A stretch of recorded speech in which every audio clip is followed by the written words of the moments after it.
Well, it's getting kind of late in the season, and so a lot of people say, well, yield is pretty much set.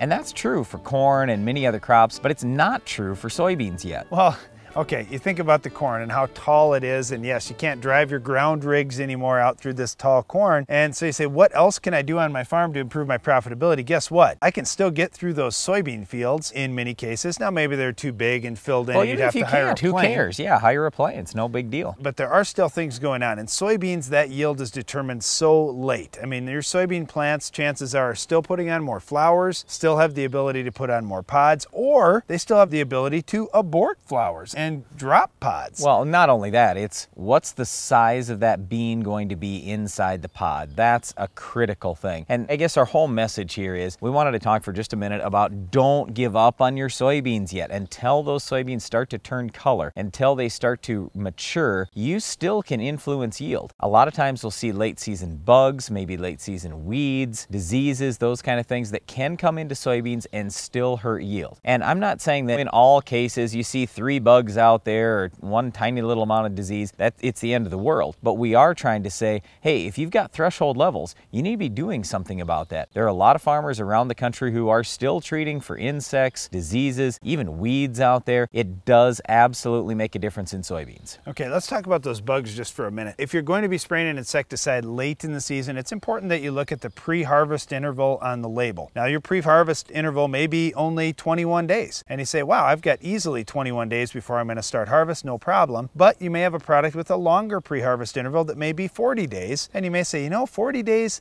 I might be in that field harvesting. That's probably a product I don't want to choose. So do take a look at that first. Then look at what type of insect we're dealing with out in the field. If you have one that has the ability to clip those pods off, like say a grasshopper or a bean leaf beetle or a Japanese beetle. I mean, there are a number of bugs this late in the season that could actually drop pods off your plants. Well, if you're going to lose some pods, it's pretty easy to see the kind of yield impact that those bugs are going to have. And the threshold might be pretty low for some of those insects. For some that are just going to chew on some leaves, it's really not a huge deal at this point when we get real late in the season, but it still can impact yield. The other thing that can happen is you could have some disease get in late. Again, here, if you're going to be spraying a fungicide later on in the season, you need to watch what your pre-harvest interval is and make sure you're okay. And also, on both insecticide and fungicide, you need to think about, well, what have I already done earlier in this year? Maybe you've already sprayed a pyrethroid insecticide. Maybe you want to spray a different family of insecticide, or you want to spray a combination product with more than one family of insecticides in it so you don't have resistance issues. On the disease control side,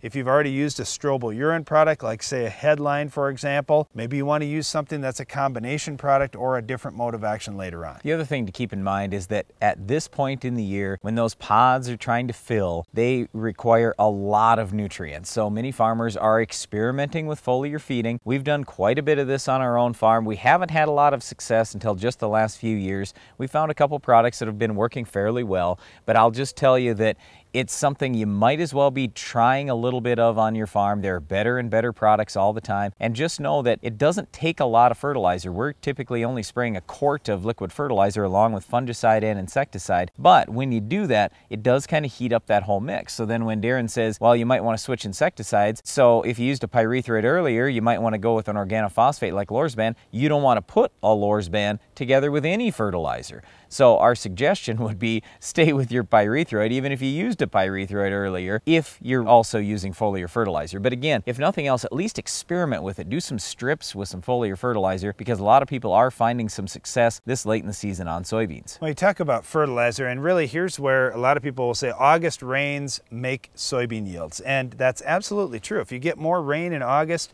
not too much, but if you get a decent amount of rain, a lot of times you are going to get higher yields. And the reason why, in my opinion, is just that moisture is now going to get down in the soil, and that's going to allow your plants to pull in more of the fertilizer, more of the plant food that's in the soil. So when we get those nutrients into our crop, that's our shot at getting more yield. With foliar fertilizer, I love it if we get some rain just a day before or a day after we're going to be spraying foliar fertilizer, because I know that root system's really working, we're pulling in nutrients, the plant is really pushing, trying to get more food in. That's a good time to do it. And when we get those August fast rains. That's why we don't want to give up, because you never know. Maybe you say, it's been dry all summer, I'm not going to put any more money in my crop. That's not how I look at it at all. I look at that forecast and I say, you know what, we got a shot at getting some rain. I have a shot at getting higher yields. And a lot of times that extra 1 inch of rain that you get timely in August can add quite a few bushels to your soybean crop. Well, once again, we strongly encourage you, don't give up on your soybeans. It's not too late